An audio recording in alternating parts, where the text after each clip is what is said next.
Bismillahirrahmanirrahim. Assalamualaikum warahmatullahi wabarakatuh. Hari ini kita akan belajar untuk pertemuan yang kedua mata kuliah KKPK 1 terkait topik pemenuhan kebutuhan dasar manusia baik fisik dan psikologis. Kebutuhan fisik itu sendiri pasti Anda sudah tahu dan familiar karena kebutuhan fisik ini semua orang pasti membutuhkan. Kebutuhan fisik ini harus terpenuhi karena jika tidak terpenuhi, keseimbangan dalam tubuh manusia akan bermasalah. Apa saja sih kebutuhan fisik? Ada oksigen, ada nutrisi, ada cairan, ada elektrolit, eliminasi, mobilisasi, ambulasi, istirahat, dan seksual. Jika seseorang kekurangan oksigen, maka bisa saja dia mengalami kesulitan bernafas. Terus kebutuhan untuk sel-sel perbaikan sel tubuh juga jadi bermasalah. Jika kita kekurangan nutrisi, mungkin yang paling mudah adalah lapar. Kemudian kita juga bisa jadi mengalami masalah malnutrisi.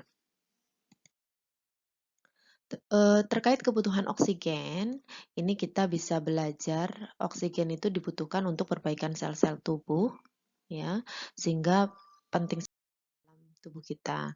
Adapun sistem yang berperan, ini ada saluran pernapasan atas, ada saluran pernapasan bawah. Kalau kita lihat di gambar di samping itu ada saluran pernapasan atas dan saluran pernapasan bawah.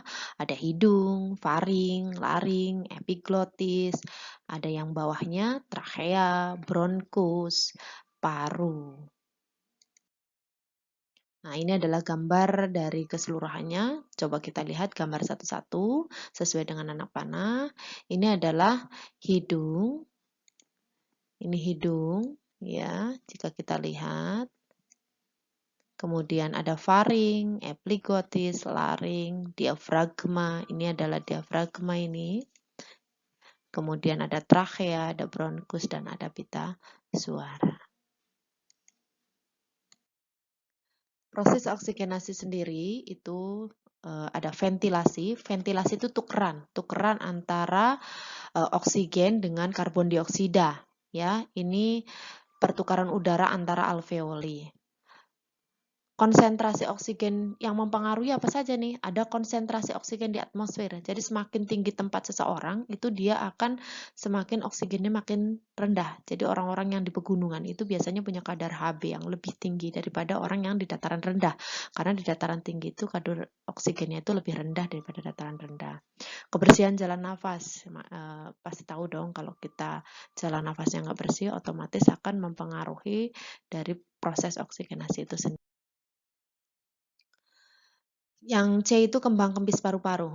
Bagi orang-orang yang sudah paru-parunya bermasalah, maka kembang kempis ini jika tidak maksimal jelas akan mempengaruhi kebutuhan oksigen.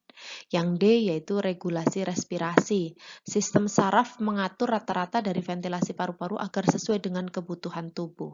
Jadi kadang ada yang merasa sesak nafas, maka dia akan mencoba menarik nafas lebih kuat daripada yang kebutuhan oksigennya rendah. Oksigen itu tergantung dari individu dan kebutuhan tubuh itu sendiri. Yang kedua itu ada difusi. Difusi itu pergerakan gas dari tempat bertekanan tinggi ke rendah. Ya, dan tiga itu transportasi gas, proses pendistribusian antara oksigen kapiler, pembuluh darah terkecil ke jaringan tubuh, dan CO2 jaringan tubuh ke kapiler. Mempengaruhi pernafasan. Faktor yang mempengaruhi terhadap oksigenasi itu sendiri ada saraf otonom, rangsangan simpatis dan parasimpatis dalam saraf otonom dapat mempengaruhi kemampuan untuk dilatasi dan kontriksi.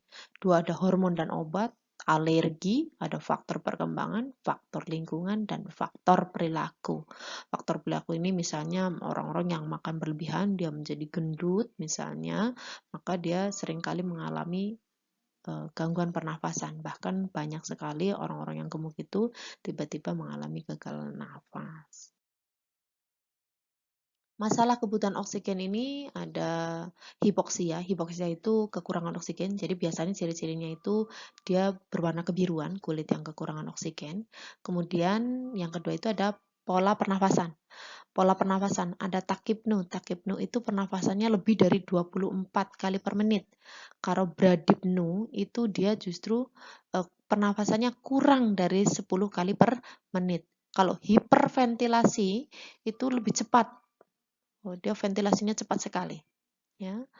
Ada kusmaul, pernapasan cepat dan dangkal. Cepat dangkal. Ini biasanya orang yang mengalami gangguan paru-paru sering kayak gini, cepat dangkal. Karena dia merasa sesak nafas, tetapi dia tidak bisa melakukan pernapasan secara baik. Hipoventilasi, upaya tubuh mengeluarkan CO2. Sedangkan dyspnea itu sesak dan berat saat bernapas. Jadi saat nafas merasa sesak, kemudian berat saat bernafas. Biasanya ini orang-orang asma kalau lagi kambuh seperti ini. Ortopnu, kesulitan bernapas kecuali dalam posisi duduk atau berdiri. Pernah kita merasa tiduran, tiba-tiba sesak nafas, tetapi ketika kita duduk, nafasnya agak enak. Ya, itu ortopnu. Chain stroke itu siklus pernafasan yang mula-mula naik, kemudian menurun, disertai periode apnu. Apnu itu gagal nafas, henti nafas. Ya, jadi tadinya nafasnya mula-mula naik, kemudian tiba-tiba turun, habis itu henti nafas. Itu apnu. Ya, ini chest stroke. Terus ke pernafasan paradosial, itu dinding paru-paru bergerak berlawanan arah dari keadaan normal. Biot itu mirip chest stroke tadi yang di depan itu, tiba-tiba tinggi, terus kemudian dia rendah, habis itu henti nafas. Ini hampir mirip untuk biot ini, tapi di sini periode apnonya itu nggak beraturan. Kalau yang chest stroke itu apnonya cukup beraturan, kalau yang ini tiba-tiba apno, berhenti nafas, langsung pelan lagi, henti nafas lagi, begitu. Kemudian yang terakhir yaitu stridor. Stridor ini bising. Jadi ada bunyi pernafasan yang berbeda, itu bising dengan stridor. 3. Ada obstruksi jalan nafas. Pernafasan yang mengalami ancaman terkait dengan ketidakmampuan batuk secara aktif. Pernah ya kita misalnya mau batuk sulit karena ada lendir, kita jadi kadang-kadang mengalami obstruksi jalan nafas. Ya, karena ada ancaman atau mungkin keselak. Ya, kalau kesedak ini bisa mengalami obstruksi jalan nafas. Pertukaran gas suatu kondisi pada individu yang mengalami penukaran gas baik oksigen maupun karbon. Ya. Sekarang tindakannya apa saja untuk mengatasi kebutuhan oksigen? Ada latihan nafas, latihan batuk efektif, pemberian oksigen, fisioterapi dada, dan penghisapan lendir jika memang atau menggunakan alat section namanya. Ketika itu memang lendir tidak bisa dikeluarkan secara alami, bisa dibantu dengan section atau disedot. Yang kedua, tadi udah kita bahas oksigen, sekarang kedua adalah kebutuhan nutrisi. Kebutuhan nutrisi ini kita coba sedikit kenali tentang saluran pencernaan. Ada mulut untuk mengunyah, ada faring dan esofagus menghantarkan makanan dari faring menuju lambung. Ada lambung itu sendiri, ada usus halus. Usus halus ini fungsinya mencerna dan mengabsorpsi. Absorpsi itu nyerap. Ya, sedangkan kalau usus sebesar itu plus minus 90% itu elektrolit, vitamin dan sedikit gula. Dia nyerapnya itu. Kemudian kalau organ aksesoris ada hati, kantong empedu dan pankreas dan penghasil enzim. Gizi itu ada karbohidrat, lemak, protein, vitamin, mineral, air. Jelas kalian sudah familiar banget ya kalau karbohidrat itu dari mulai nasi, gandum, kalau lemak ada daging, protein itu bisa ikan, telur, vitamin bisa kamu dapetin dari sayuran, dari buah-buahan, mineral juga dapat dari sayuran, buah-buahan. Faktor yang mempengaruhi kebutuhan nutrisi itu apa saja sih? Jelas pengetahuan, ya. Pengetahuan akan mempengaruhi kebutuhan nutrisi. Semakin tahu orang bagaimana cara masak yang benar, kemudian mereka akan mengolah nutrisi itu menjadi benar kadar gizinya. Prasangka, kadang-kadang orang yang sangka kalau saya makan ini akan sakit. Nah, ini juga akan mempengaruhi kebutuhan nutrisi seseorang. Kebiasaan, orang yang nggak suka makan daging misalnya, dia udah biasa nggak makan daging sehingga dia nggak doyan. Kesukaan, ada orang yang sukanya makan junk food begitu terus ya, ini akan berpengaruh sekali terhadap kebutuhan nutrisi. Karena jelas kebutuhan nutrisi itu kadang-kadang nutrisi yang baik itu enak di perut, nggak enak, belum tentu enak di mulut ya. Sehingga ada sesuatu yang enak sekali di mulut, tetapi sebenarnya itu tidak baik di dalam pemenuhan nutrisi. Nah, sekarang ini kita Indonesia termasuk yang mengalami banyak miskomunikasi terkait nutrisi, sehingga banyak terjadi kek atau kehamilan kek ya. Di situ kekurangan energi kronis. Jadi kalau kita periksa lilanya itu kurang dari 23,5. ya, atau sekarang bayi kecil juga banyak stunting gitu ya, itu karena faktor kebutuhan nutrisi. Untuk mengatasinya apa saja? Bisa melalui oral, ya, makan biasa, kemudian bisa juga melalui pipa lambung. Bagi yang sudah tidak bisa makan, kita bisa melalui pipa lambung atau selang yang dimasukkan ke dalam lambung atau disebut dengan NGT. Kebutuhan tiga itu kebutuhan cairan dan ya, cairan dan elektrolit jelas kita penting banget ya. Kalau kita kurang itu kita bisa dehidrasi. Organ yang berperan ada ginjal, kulit, paru-paru, gastrointestinal. Gangguannya pemenuhan kebutuhan cairan, hipovolume. Hipovolume itu terlalu sedikit ya, volume yang ada di dalam tubuh kita terlalu sedikit sehingga bisa menyebabkan dehidrasi. Atau justru kebalikannya, hipervolume terlalu banyak. Nah, overhidrasi. Jenis elektrolit itu ada natrium, kalium, kalsium, kemudian magnesium, klorida, bikarbonat, dan fosfat. Jenis elektrolit ini dibutuhkan memang tidak dalam jumlah besar, tetapi sangat penting untuk keseimbangan kita. Faktor yang mempengaruhi kebutuhan cairan elektrolit ini usia. Kita tahu ya, usia anak-anak sama dewasa sama orang tua jelas berbeda. Temperatur di tempat yang panas kita harus membutuhkan cairan elektrolit lebih banyak daripada tempat yang biasa. Tetapi kadang-kadang kita lupa justru ketika di tempat yang dingin, padahal tubuh kita tetap membutuhkan cairan. Seringkali karena dingin malas minum, padahal itu tetap dibutuhkan. Kemudian diet, orang yang diet ini juga ngaruh banget ya. Dan yang keempat itu paling sering itu stres. Orang kalau stres ada yang jadi lupa minum, ada yang mungkin jadi makannya semrawut sehingga kebutuhan cairan dan elektrolitnya itu tidak seimbang. Yang kelima sakit. Jelas kalau sakit kadang-kadang malas minum, malas makan ya, sehingga kebutuhan cairannya menjadi berkurang. Nah, ini bisa kalau ternyata sudah sakitnya mungkin parah, bisa diberikan cairan melalui infus. Dan kalau memang itu dia dibutuhkan cairannya bukan sekedar cairan elektrolit saja, bahkan mungkin darah, maka bisa dilakukan transfusi. Yang keempat kebutuhannya adalah eliminasi. Eliminasi itu BAB ya. Ini organ yang berperan ada ginjal, ada kandung kemih, uretra. Kita bisa lihat di gambar. Kemudian proses perkemihan ada pengosongan vesika urinaria, kandung kemih, komposisi urin itu 96% dan 4% itu larutan organik. Yang paling besar itu kandungan airnya. Jadi ketika kita kencing itu isinya 96% adalah air. Tapi pernah kalau pipis makan misalnya buah naga warnanya jadi merah. Nah, itu beberapa larutan organik saja yang kita makan. Faktor yang mempengaruhi eliminasi itu ada diet atau asupan, respon keinginan, awal untuk berkemih, gaya hidup, stres, sama pengobatan. Pernah minum obat diet terus kita bolak-balik kencing? Nah, itu salah satu efek dari pengobatan. Kemudian stres juga sama, mau presentasi atau mungkin mau ujian, kita rasanya tadi sudah pipis, kemudian pilot pipis lagi, ya itu salah satu dari pengaruh stres terhadap eliminasi.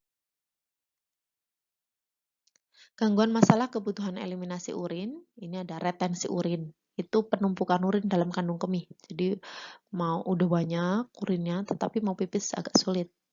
Ya, inkontinensia urin, ketidakmampuan otot sphincter eksternal sementara atau menetap untuk mengontrol ekskresi urin sehingga dia biasanya gampang ngompol, ya. Belum sampai ke kamar mandi dia sudah keluar duluan. Ini biasanya gangguan masalah otot sprinter. Ini biasanya sih terjadi pada lansia atau mungkin orang-orang yang memang mengalami masalah ini. Enuresis, ketidaksanggupan menahan kemih, ya, agak sedikit berbeda dengan inkontinensia urin. Itu memang ototnya yang nggak fungsi. Kalau ini tuh dia untuk menahan dia bisa, jadi ototnya masih fungsi, tetapi ketahanannya itu yang kurang. Sehingga memang ketawa, misalnya ada orang yang ketawa terbahak-bahak tiba-tiba sampai ngompol. Itu salah satu biasanya ketidaksanggupan menahan kemih. Untuk mengatasinya masalah eliminasi ini, kalian bisa menolong buang air kecil dengan menggunakan urinal.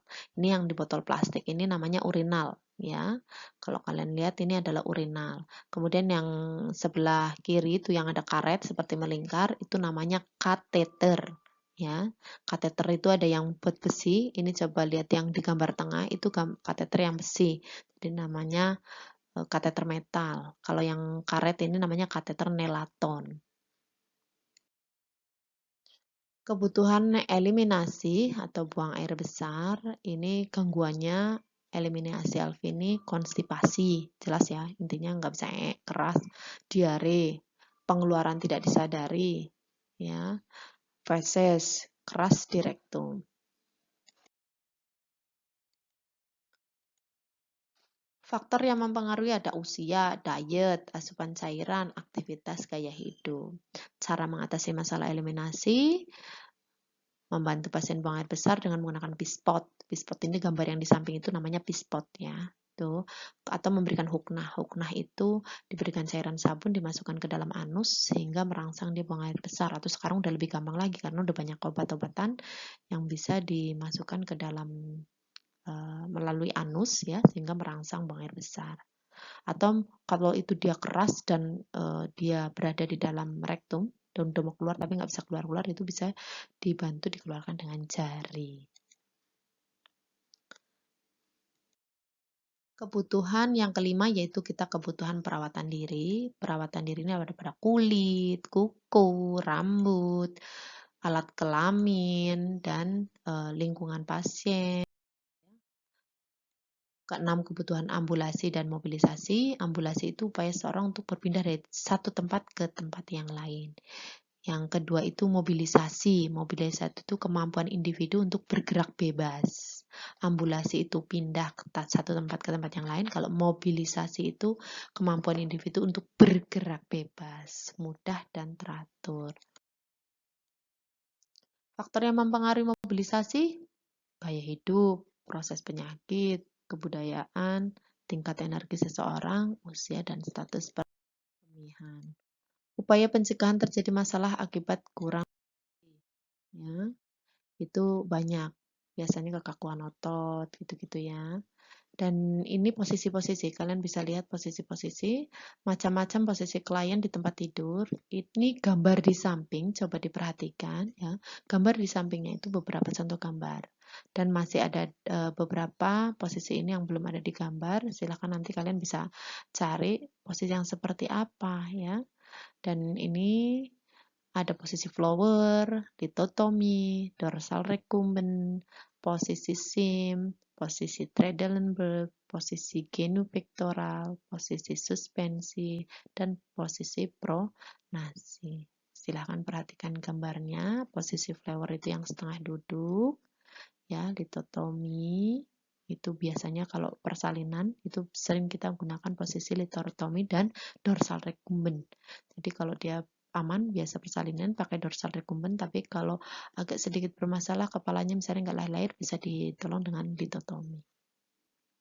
Itu ada kniches, itu di samping ada gambar kniches, coba dilihat di poin D itu ada kniches. Kniches ini biasanya digunakan untuk orang-orang yang posisi kepala bayinya itu masih di atas, sehingga dia disarankan kniches untuk bisa membantu penurunan kepala ke bawah. 7, kebutuhan istirahat dan tidur. Penting banget.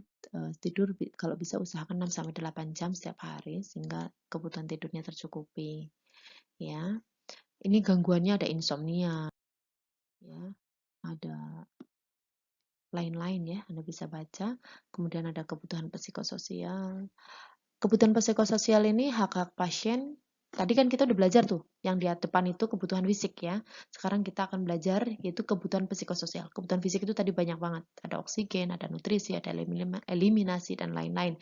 Sekarang yang B kita belajar tentang kebutuhan psikososial. Psikososial itu lebih ke psikis ya. Jadi, satu, hak-hak pasien. Hak-hak pasien merupakan bagian dari hak manusia, mengingat hak merupakan tuntutan secara rasional dalam situasi tertentu. Beberapa hak pasien dalam pelayanan kesehatan adalah sebagai berikut. Hak mendapatkan pelayanan yang adil, karena kadang kalau nggak adil kita udah nggak enak dulu, nggak nyaman dulu, hatinya biasanya mempengaruhi psikis tuh. Terus diberikannya informasi yang jelas sehingga dia akan mengalami tenang, ya, dilibatkan dalam pembuatan keputusan. Jangan sampai nih kita misalnya lagi operasi karena rahim darurat tiba-tiba mau diangkat rahimnya tidak diberikan informasi yang jelas, ya. Ini nanti khawatirnya akan menimbulkan konflik di belakang. Informed consent itu surat persetujuan. Jadi kalau mau ada tindakan harus tanda tangan informed consent. Dan dia juga punya hak untuk menolak, ya. Jadi kita tidak boleh memaksakan kalau dia tidak mau. Misalnya contohnya KB tuh, sering ada beberapa orang yang ketika habis lahiran itu menolak untuk dipasang KB. Ya kita tidak bisa juga memaksa, tapi kita memberikan konseling sebisa kita. Hak untuk mengetahui nama dan status kesehatan yang menolong. Baru-baru ini ada kasus 2 orang yang diumumkan sudah positif corona, yang pas waktu awal kita ada kasus corona masuk, sekarang sudah banyak sekali ya. Itu dia sendiri belum tahu bahwa dia menderita COVID-19, tetapi di media, di sosial media sudah diketahui nama, alamat lengkap bahwa dia mengalami positif corona. Ini sebenarnya hak pasien ini sudah dilanggar karena dia dipublish namanya, kemudian tidak dijaga kerahasiaannya dan pasien tidak mendapatkan hak untuk mengetahui tentang status kesehatannya. Hak untuk mempunyai pendapat, jadi mereka berhak untuk berpendapat, diperlakukan secara hormat, kemudian konfidentilitas memperoleh kerahasiaan yang tadi kita sudah bahas.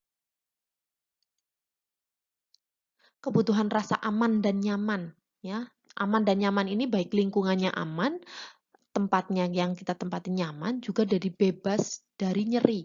Nyeri itu sering sekali membuat kita tidak nyaman, ya. Pokoknya kalau kita dicubit pasti ada rasa nyeri, atau kita habis lahiran ada rasa nyeri pas di tempat luka SC. Itu sehingga dibutuhkan kita rasa nyaman, salah satunya juga bukan sekedar nyaman tempat, nyaman lingkungan, nyaman secara perlakuan, kita juga membutuhkan bebas dari rasa nyeri, rasa sakit, ya. Nah, ini rasa nyeri itu penting sekali karena sering kalau sakit itu yang dikeluhkan ya memang karena adanya dirasa nyeri, ya. Fisiologi nyeri ini berkaitan erat dengan reseptor dan adanya rangsangan. Jelas, nyeri itu pasti karena adanya sesuatu. Stimulus yang diterima oleh reseptor tersebut ditransmisikan berupa impuls-impuls nyeri ke sumsum tulang sehingga akhirnya kadang-kadang nyerinya di mana kita seluruh tubuh tahu, kita merasakan nyeri, ya. Jadi impuls nyeri itu menyeberangi sumsum tulang ke belakang pada internum dan bersambung ke jalur sympnothalamus dan spinoreticulaar tract atau SRT yang membawa informasi mengenai sifat dan lokasi. Klasifikasi nyeri itu ada nyeri akut sama nyeri kronis. Kalau akut itu tiba-tiba sakit. Kalau kronis itu memang sudah berlahan-lahan dan berlangsung. Ini karakteristik nyeri, ada perbedaan antara nyeri akut sama nyeri kronis. Itu bisa gampang dilihat, kejadiannya biasanya kalau akut intinya dia mendadak. Kalaupun agak lama itu sekitar 6 bulan, ya. Tidak diketahui dengan pasti kalau akut itu penyebabnya, ya. Dan polanya itu terbatas, biasanya di lingkungan tertentu. Faktor yang mempengaruhi nyeri itu banyak. Ada arti nyeri itu sendiri, kemudian persepsi nyeri. Kita ada orang yang dicubit sedikit, udah kesakitan gitu ya. Ada yang biasa saja. Kemudian itu terkait toleransi nyeri seseorang dan reaksi terhadap nyeri. Ada yang nyeri dia hanya diam gitu. Kalau lagi persalinan itu jelas permasalahan nyeri itu banget karena nyeri kontraksi namanya. Jadi kalau lagi persalinan itu ngalamin namanya kontraksi. Nah, kontraksi ini menimbulkan nyeri. Ada yang berteriak-teriak, bahkan dia sampai ada yang mencakar-cakar suaminya ya. Dan ada juga yang diem gitu, nyerinya nyeri. Dan bahkan ada yang bilang nggak terasa gitu, tiba-tiba pembukaan lengkap. Ya ini karena adanya persepsi, kemudian ada toleransi nyeri masing-masing orang berbeda, sama reaksi terhadap nyeri yang berbeda. Mungkin itu untuk pertemuan kali ini. Cukup sekian. Terima kasih. Sampai ketemu lagi di pertemuan berikutnya. Wabillahi taufiq wal hidayah. Assalamualaikum warahmatullahi wabarakatuh.